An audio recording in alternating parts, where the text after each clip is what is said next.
I mean, my country really is, sadly, the pilot country for an organization like the World Economic Forum. We are sort of the tester kit of the 2030 agenda. So the fact that we, the second largest exporter of agricultural products in the world, our nation with such a rich farming history is now cracking down on its farms and opening insect factories should be of no surprise to you.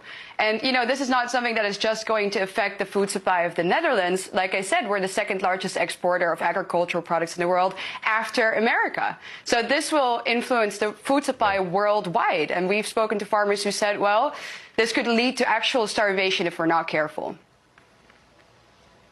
I have to ask about the role of the population in this, since purportedly the Netherlands, like the United States, is a democracy.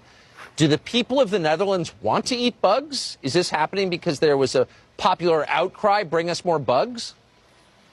No, of course not. Nobody's being asked. And I think that that's the point, you know. Nobody really inherently wants to eat bugs. When we think about bugs, crawly things, you know, nobody wants to eat that. Right. But they're telling us that it's good for the climate, that this is the way that we can save the planet. And that little steak that you have on your plate that gives you some joy in life is what actually ruins the world. And of course, none of that is true. I think that the push for insect eating is just a compliance test.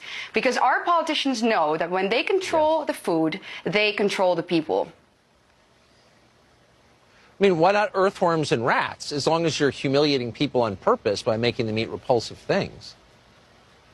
Exactly. Well, I think that that's the whole point. So, you know, don't give them any ideas, Tucker. I think the rats and the mice and all of that are next on the menu after the crickets that they now are trying to put in our food. So my last question is, what has the pushback been like? A country with a 1,000-year history of growing food has got to be resistant to this. Have people made that clear, that resistance?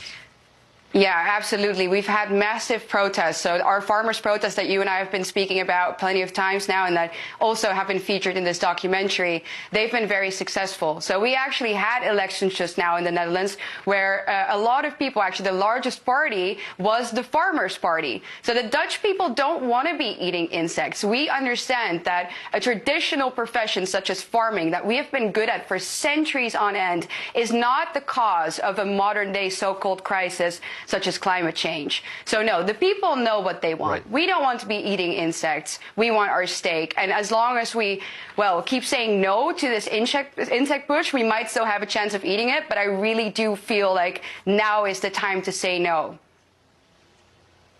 Exactly. Farmers are not the problem. Overpaid nonprofit executives and politicians